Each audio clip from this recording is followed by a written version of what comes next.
أعوذ بالله من الشيطان الرجيم بسم الله الرحمن الرحيم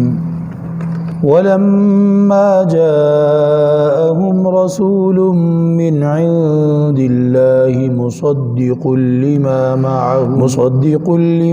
معهم نبذ فريق من الذين أوتوا الكتاب كتاب الله وراء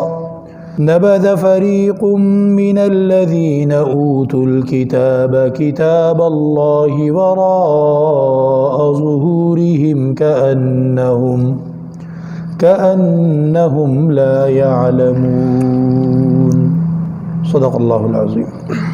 پچھلے درس میں ہم نے آیت نمبر 97 سے 99 تک کا ترجمہ اور تفسیر دیکھی تھی۔ یہودیوں کی طرف سے قرآن کریم اور صاحب قرآن حضرت محمد مصطفیٰ صلی اللہ علیہ وسلم کو نہ ماننے، ان پر ایمان نہ لانے کا ایک لیم ایکسکیوز، ایک بے سروپا قسم کا بہانہ ذکر کیا گیا تھا، جب انہوں نے کہا تھا کہ ہم ایمان لے آتے، لیکن مسئلہ یہ ہے کہ جو فرشتہ آپ کے پاس قرآن پاک لے کر آتا ہے جبریل، ہمیں وہ پسند نہیں ہے، تو اس لیے ہم ایمان نہیں لائیں گے۔ اس کا جواب دیا گیا، اور آیت نمبر 99 میں یہ کہا گیا تھا کہ وَلَقَدْ أَنزَلْنَا إِلَيْكَ آيَاتٍ بَيِّنَاتٍ، ہم نے آپ پر جو آیتیں نازل کی ہیں وہ بڑی واضح آیتیں ہیں، ان میں کوئی ابہام نہیں ہے کہ کسی کو سمجھ نہ آتا ہو۔ جب آیتیں واضح ہیں اور ان پر قائم دلیلیں درست اور غالب اور راجح دلیلیں ہیں، تو پھر ایمان لانے میں رکاوٹ اور کوئی وجہ نہیں سوا اس کے کہ جو انکار کر رہا ہے، جو کفر کر رہا ہے، وہ فاسق ہے، وہ کسی حد اور کسی لمٹ میں، کسی ضابطے اور اصول کے تحت پابند ہونا چاہتا ہی نہیں، اور سرکشی ہٹ دھرمی کو اختیار کر کے بیٹھا ہے، اس وجہ سے وہ ایمان نہیں لاتا۔ کوئی ویلڈ ریزن، کوئی صحیح وجہ ان کے پاس ہے نہیں کفر کرنے کی، ایمان نہ لانے کی۔ یہی ایک وجہ ہے کہ وہ حد سے تجاوز کرنا چاہتے ہیں، جس کو فسق یا ٹرانسگریشن کہا جاتا ہے۔ اللہ رب العزت فرماتے ہیں کہ یہ جو ان کا رویہ آپ کے سامنے آ رہا ہے، اس طرح کے اوچھے بہانے اور بے سروپا قسم کی کفر اور انکار پر مبنی پالیسی، یہ مدینے کے ان یہودیوں کے طبقے میں سے پہلی مرتبہ ایسا کیا ہو، ایسا نہیں ہے، بلکہ یہ ان کی تاریخ ہے اور یہ اس طرح کرتے چلے آئے ہیں۔ فرماتے ہیں آیت نمبر 100 میں کہ اوَكُلَّمَا، تو کیا جب کبھی بھی عَاهَدُوا عَهْدًا، وعدہ کرتے ہیں کوئی پکا، تو اس کو پھر یہ کتنا نبھاتے ہیں، اس کو بھی نہیں نبھاتے۔ یہاں تو یہ آپ پر ایمان لانے کا وعدہ ہی نہیں کر رہے نا، کہہ رہے ہیں کہ ہم ایمان لے آتے مگر یوں۔ ان کی تاریخ میں تو ایسی بھی مثالیں موجود ہیں کہ کسی بات کا وعدہ کرتے ہیں اور اس کے بعد کیا ہوتا ہے، پکا، عہدن، پکا وعدہ کرتے ہیں، نبذہ، اس وعدے کو توڑ پھینکتے ہیں، پھینک دیتے ہیں۔ جس وعدے کا آپ نے خیال کرنا ہو، پاسداری کرنی ہو، تو اس کو آپ جب نبھاتے ہیں، اس کا خیال کرتے ہیں، تو اس کی مثال ایسی ہے جیسے آپ اس کو سنبھال کے رکھ رہے ہوں، اور جس قول و قرار کو آپ نہ سنبھال رہے ہوں، تو اس کی مثال ایسی جیسے آپ نے اس کو پھینک دیا۔ نبذہ، تو اس کو پھینک دیتے ہیں، توڑ دیتے ہیں۔ فریق منہم، انہی میں سے ایک گروہ کے لوگ، انہی میں سے وہ لوگ ہوتے ہیں جو اللہ تعالیٰ سے کیے ہوئے پکے وعدے بھی توڑ دیتے ہیں، جس کی مثالیں پیچھے بھی گزری ہیں۔ کوہ طور ان کے سر پہ بلند کر کے ان سے وعدہ لیا گیا، انہوں نے وعدہ کیا، قالوا سمعنا، کہا جی ٹھیک ہے جی سن لیا اچھی طرح، لیکن وعصینا، عمل نہیں کریں گے، مانیں گے نہیں۔ اسی طریقے پہ ایک وہ وعدہ گزرا جب اللہ تعالیٰ نے ان سے وعدہ لیا تھا کہ لا تسفکون دماءکم ولا تخرجون انفسکم من دیارکم، ایک دوسرے کو قتل نہیں کرو گے، ایک دوسرے کو ملک بدر نہیں کرو گے، انہوں نے وہ بھی کیا۔ جو اللہ تعالیٰ ان سے وعدے لیتا تھا، اس میں ان کا ایک گروہ، ایک طبقہ، ایک بڑی گنتی میں لوگ اس وعدے کو توڑ دیتے تھے۔ بل اکثرهم لا یؤمنون، اللہ تعالیٰ فرما رہے ہیں کہ میں بتاؤں، اکثر ان میں سے پہلے لمحے سے ہی ایمان نہیں لائے ہوتے تھے۔ دیکھنے والوں کو لگتا تھا کہ پہلے مان گئے تھے، پہلے ایمان لے آئے تھے، اور بعد میں انکار کر دیا، بعد میں وعدہ توڑ دیا، بعد میں اپنے قول و قرار کا پاس نہیں رکھا، اکثر ان میں سے ایمان لاتے ہی نہیں ہیں۔ تو جب یہ کہتے ہیں کہ ہم ایمان لا رہے ہیں تب بھی یہ ایمان نہیں لائے ہوتے۔ وہ ادھر تو آپ سے یہ کہہ رہے ہیں کہ ہم ایمان لائیں گے نہیں کیونکہ جبریل لے کر آتا ہے آپ کے پاس، تو آپ دکھی نہ ہو، غم زدہ نہ ہو، پریشان نہ ہو۔ یہ ان لوگوں نے اپنا مزاج بنا لیا ہے، اپنی عادت بنا لی ہے، اور اللہ رب العزت اسی کی وجہ سے ان کے اوپر مغضوب علیہم کا لیبل لگاتا ہے کہ ان پر تو اللہ کا غصہ ہے، اللہ کا غضب ہے۔ تو ترجمہ دیکھتے ہیں، اوَكُلَّمَا، تو کیا جب بھی، عَاهَدُوا عَهْدًا، یہ کرتے ہیں کوئی وعدہ، دوبارہ عہدن کا لفظ آیا تاکید کے لیے، پکا وعدہ، نبذہ فریق منہم، تو توڑ پھینکتا ہے اس وعدے کو انہی میں کا ایک گروہ، انہی میں سے ایک گروہ، بل اکثرہم لا یؤمنون، بلکہ اکثر ان میں سے وہ ایمان والے ہوتے ہی نہیں ہیں، وہ ایمان لاتے ہی نہیں۔ وَلَمَّا جَاءَهُمْ رَسُولٌ مِّنْ عِنْدِ اللَّهِ مُصَدِّقٌ لِمَا مَعَهُمْ، اور جب آیا ان کے پاس ایک رسول اللہ کے پاس سے، اللہ کی طرف سے، مصدق، تصدیق کرنے والا، یہ صفت ہے رسول کی، لما، کس چیز کی تصدیق کرنے والا، لما معہم، اس کی کہ جو ان کے پاس ہے، یعنی ان کی کتاب تورات کی۔ نبی کریم صلی اللہ علیہ وسلم کا قرآن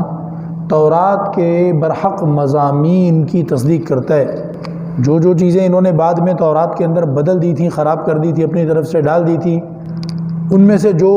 صحیح کرنا بتانا ضروری تھا وہ قرآن پاک بتاتا ہے کہ انہوں نے غلط کر دیا تھا، صحیح بات وہ نہیں تھی، صحیح بات یوں ہے۔ اور جو باتیں اس میں صحیح تھی، سچ تھیں، قرآن کریم کہتا ہے کہ وہ کتاب اللہ کی طرف سے تھی، اس میں جو کچھ اللہ کا اتارا ہوا تھا وہ برحق تھا، سچ تھا۔ مصدق لما معہم، وہ قرآن تصدیق کرتا ہے انہی کے پاس جو کتاب ہے اس کی۔ تو کیا کرتے ہیں، نبذ فریق من الذین، تو پھینک دیتے ہیں، جھٹلا دیتے ہیں، فریق، ایک گروہ کے لوگ، من الذین اوتوا الکتاب، ان لوگوں میں سے جن کو کتاب دی گئی، یعنی جو دعویٰ کرتے ہیں کہ بھئی ہم تو اہل کتاب ہیں، اللہ نے ہم پر تو کتاب نازل کر رکھی تھی، ہم تو اللہ تعالیٰ کے پسندیدہ لوگ ہیں۔ آج کل یہ جملہ بہت زیادہ دوبارہ عام ہو رہا ہے، ان کی طرف سے بولنے والے یہ کہتے ہیں کہ جی وہ یہودی جو ہیں یہ تو اللہ کے پسندیدہ لوگ ہیں۔ تو بات کسی نسل، کسی خاندان، کسی قبیلے اور طبقے کے پسندیدہ ہونے کی کبھی بھی نہیں کی اللہ نے، کہ بس تم فلاں خاندان میں ایک دفعہ پیدا ہو جاؤ تو تم اللہ کے پسندیدہ ہو۔ ایسا اللہ نے نہ تورات میں کہا ہے نہ قرآن میں کہا ہے۔ ہاں، اللہ نے کہا کہ میں نے تمہیں چنا تھا، میں نے تمہیں چنا اور میں نے تمہیں امام بنایا۔ قرآن کریم میں بھی اس کے بارے میں آتا ہے، اللہ بتاتا ہے کہ میں نے یہودیوں کو فضلتکم علی العالمین، سارے جہانوں پر فضیلت دی تھی۔ تو وہ جہاں جہاں بھی اللہ تعالیٰ بتاتا ہے کہ تم اللہ کے پسندیدہ لوگ تھے، اس میں اللہ رب العزت شرط لگاتا ہے کہ جب تک تم اللہ رب العزت کی تعلیمات کو صحیح قائم رکھو گے اور لوگوں کو اللہ کی صحیح تعلیمات پہنچاتے رہو گے، تب تک تم اللہ کے پسندیدہ لوگ، تب تک اللہ تمہیں امام اور لیڈر اور بڑا رکھے گا۔ یہ ایسے تھوڑی ہے کہ تم کسی کے گھر پیدا ہو جاؤ تو وہ یہودی تھے تمہارے ماں باپ تو بس اب تم اللہ کے پسندیدہ ہو۔ ہدایت کو قبول کرنا، ہدایت کی اتباع کرنا، ہدایت کو لوگوں سے نہ چھپانا بلکہ لوگوں کو ہدایت کی بات صحیح صحیح سکھانا، یہ شرطیں اللہ تعالیٰ نے لگائی تھیں کہ ان شرطوں کو پورا کرو گے تو تم پسندیدہ رہو گے، اور جب نہیں کیا تو اسی اللہ نے قرآن پاک میں بتا دیا کہ ان پر تو میرا غصہ ہے، یہ تو میرے غصے کا سامنا کرنے والے لوگ ہیں، دنیا میں بھی ان پر اللہ کا غصہ ہے اور آخرت میں بھی اس غصے کا اظہار عذاب کی شکل میں اللہ تعالیٰ فرمائے گا۔ تو الفاظ کو دہراتے رہنے سے کوئی فرق نہیں پڑتا ہے، بات یہ ہے کہ وہ جو پسندیدہ کا ٹائٹل اللہ نے دیا تھا، اس ٹائٹل کی جو شرطیں تھیں وہ بھی پوری کرتے ہو کہ نہیں کرتے ہو؟ اگر وہ شرطیں پوری نہیں کرتے اور تمہارے باپ دادوں کو اگر اللہ نے پسندیدہ قرار دیا تھا تو ان کے شرطیں پوری کرنے کی وجہ سے پسندیدہ قرار دیا تھا۔ تمہارے باپ دادوں میں سے جن لوگوں نے حضرت موسیٰ علیہ السلام کی صحیح اتباع کی اور اللہ کی تعلیمات کو صحیح قائم کیا اور اس کو لوگوں سے چھپایا نہیں بلکہ لوگوں کو اللہ کی وہ تعلیمات سکھائیں اور بتائیں کھول کھول کر، تو وہ تھے پسندیدہ۔ ہم بھی ان کے لیے رحمتوں کی دعائیں کرتے ہیں، وہ اللہ والے لوگ تھے۔ لیکن جنہوں نے نہیں کیا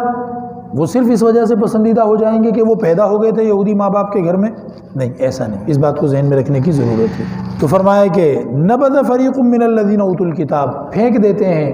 ایک گروہ کے لوگ، ایک گروپ ان لوگوں میں سے جن کو کتاب دی گئی، یعنی جو دعویٰ کرتے تھے کہ ہم اہل کتاب ہیں، تو ان کا وہ دعویٰ، ان کے وہ بڑے بڑے بول، وہ ان کے لیے شرم کا باعث ہونے چاہیے۔ اللہ نے تو کتاب دی تھی واقعی، لیکن ایک تو یہ ہے کہ آپ اس کو اون نہ کریں، آپ کہیں جی میں گناہ گار آدمی ہوں، میں تورات والا مجھے مت کہو جب تک کہ میں تورات والا بن نہ جاؤں، تورات والا بن کے دکھا نہ دوں۔ ایسے بندے کو تو طعنہ نہیں دیا جا سکتا، لیکن ایک وہ ہے جو جگہ جگہ جتاتا ہے، دعوے کرتا ہے بھئی میں تو اہل کتاب ہوں، میں تو تورات والا ہوں۔ تو اللہ تعالیٰ فرماتے ہیں کہ انہی لوگوں میں سے جو جن کو کتاب دی گئی، یعنی جو کتاب والا ہونے کے دعوے کرتے ہیں، یہ کیا جب رسول آیا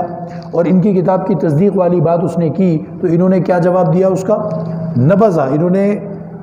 اللہ کی کتاب کو وراء ظہورہم پھینک دیا، ڈال دیا، وراء ظہورہم، وراء کہتے ہیں پیچھے کو،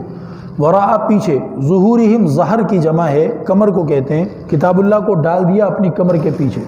کأنہم لا یعلمون، گویا کہ وہ تورات کو جانتے تک نہیں، حالانکہ اسی تورات میں یہ خوب اچھی طرح پڑھتے رہتے تھے، ایک دوسرے کو یاد کراتے رہتے تھے کہ جو آخری نبی آئے گا اس کی نشانیاں کیا ہوں گی، جو آخری کتاب نازل ہوگی اس کا معیار اور اس کی نشانیاں کیا ہوں گی، یہ آپس میں اس کے مذاکرے کرتے تھے۔ نبی کی نشانیاں ہر کتاب جاننے والے یہودی کو پکی زبانی یاد رہتی تھی کہ آخری نبی جو آئیں گے ان کی یہ نشانیاں ہوں گی۔ لیکن جب نبی آئے اور انہوں نے کہا ابھی تیری یہ کیا ہوا، یہ بنی اسرائیل میں سے کیوں پیدا نہیں ہوئے، یہ تو بنی اسماعیل میں سے پیدا ہو گئے، نہیں یہ نہیں چلے گا، ہم اس کو نہیں مانتے۔ جلن اور حسد میں آ گئے کہ دوسرے خاندان میں سے آخری نبی کیوں پیدا ہو گیا۔ تو انہوں نے کیا کیا، وہ جو کچھ تورات میں یہ لوگ جانتے تھے، یاد رکھتے تھے، ایک دوسرے کو یاد کراتے تھے کہ آخری نبی کی یہ نشانیاں ہوں گی، اس کو انہوں نے ایسے پیچھے ڈال دیا جیسے ان کو کبھی پتہ ہی نہیں تھی وہ باتیں، ان باتوں کو گویا بند کر کے چھوڑ رکھ دیا بس۔ وراء پیچھے، ظہورہم اپنی کمر کے، پیٹھ کے، کأنہم لا یعلمون، گویا کہ وہ اس کتاب کے احکام کو جانتے ہی نہ ہوں۔ تو جو چیزیں ماننے کی، اتباع کرنے کی، اختیار کرنے کی تھیں، ان چیزوں کے ساتھ تو انہوں نے یہ سلوک کیا، نہ نبی پر ایمان لائے، نہ اپنی کتاب پر ایمان لائے، نبی محمد صلی اللہ علیہ وسلم کی تعلیمات کو بھی نظر انداز کیا، اپنی کتاب کی ہدایات کو بھی کمر پیٹھ کے پیچھے پھینک دیا، نظر انداز کیا، جو ماننے لائق چیزیں تھیں ان کے ساتھ تو یہ سلوک کیا، اور جس چیز کو ماننے لگے، جس چیز کو اختیار کرنے لگے، جس چیز کو اپنانے لگے، وہ انتہائی گھٹیا اور کچرا چیز، اس کا اگلی آیتوں میں ذکر ہے، انشاءاللہ اگلے درس میں اس کو بیان کیا جائے گا۔ صرف اس کو تھوڑا سا اشارہ دے دوں کہ فرمایا کہ جادو کو اختیار کرنے لگے، جادو کو سیکھنے لگے، جادو کو اپنانے لگے، جادو کا کرنا کرانا، سیکھنا سکھانا، اس کو رواج دینے لگے، اور جادو کے کاموں پر گویا ایمان لانے لگے جو کہ کفر ہے۔ تو جو کرنا چاہیے تھا وہ تو کیا نہیں، اور جو نہ کرنے کا تھا وہ کرنے لگے، آگے اس کا تذکرہ ہے۔ اللہ رب العزت ہمیں اس سے عبرت حاصل کرنے کی توفیق عطا فرمائے۔ جو ایمان لانے کی چیز ہے، جو کرنے کے کام ہیں، اللہ تعالیٰ مجھے آپ کو توفیق عطا فرمائے کہ ہم اس کو کریں۔ حضرت نبی کریم صلی اللہ علیہ وسلم کی سنتوں کا اتباع، قرآن کریم کی تعلیمات کو اختیار کرنا، یا اللہ تو ہمیں اس کی توفیق عطا فرما، اور اے رب کریم جو کام نہ کرنے کے ہیں ان سے بچنے کی توفیق عطا فرما۔ اللہم ارنا الحق حقا وارزقنا اتباعہ وارنا الباطل باطلا وارزقنا اجتنابہ۔ اللہم اعنا علی ذکرک وشکرک وحسن عبادتک، وصلی اللہ تعالی علی خیر خلقہ محمد وآلہ وصحبہ اجمعین برحمتک۔